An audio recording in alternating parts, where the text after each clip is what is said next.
Hi అండి. ఈరోజు మా ఇంట్లో పప్పుచారండి.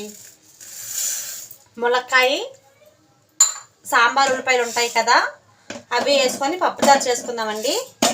ఇదిగోండి, ఈ గ్లాస్ నిండా పప్పు. ఇది శుభ్రంగా కడుక్కుందాం. ఇదిగోండి, 2 గ్లాసులు నీళ్ళు పోసుకోవాలి. ఇదిగోండి, ఇప్పుడు కుక్కర్ విజిల్ పెట్టు.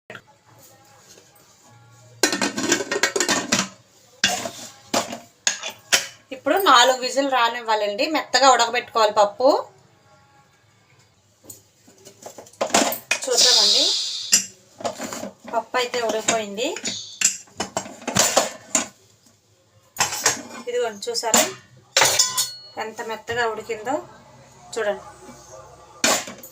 ఇప్పుడు దీన్ని పప్పు మెదిగిపెట్టుకుందాం.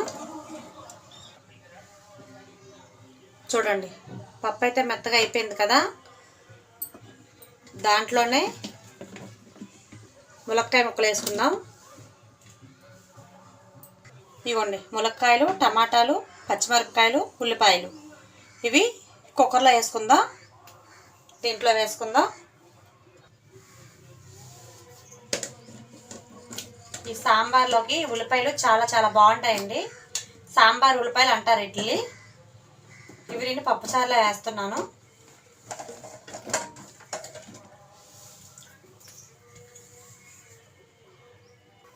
ఇప్పుడు మనకు కావాల్సిన వాటర్ పోసుకోవాలి.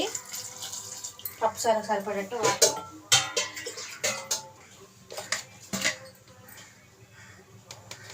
దీంట్లోనే కొంచెం పసుపు వేసుకుందాం.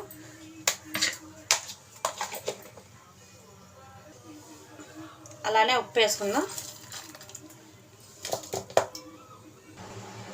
ఇప్పుడు 1 స్పూన్ కారం వేసుకుందాం.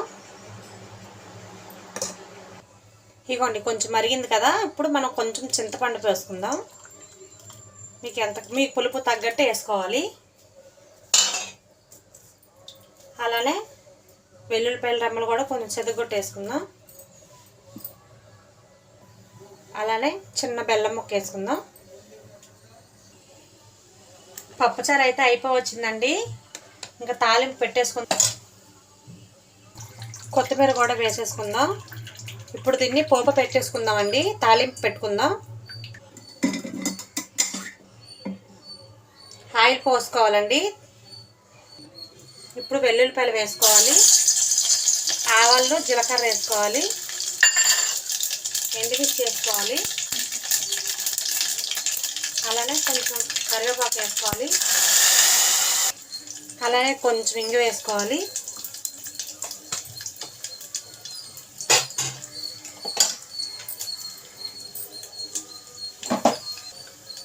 ఇప్పుడు ఈ పప్పుచారుని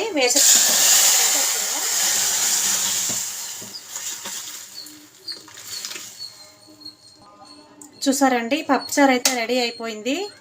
వేడి వేడి అన్నంలో ఈ పప్పుచారు వేసుకొని తింటే చాలా చాలా బాగుంటుంది ఫ్రెండ్స్. చూసారా, పప్పుచారు రెడీ. బాయ్ ఫ్రెండ్స్, ఇలా ఒకసారి ట్రై చేయండి. బాయ్ అండి.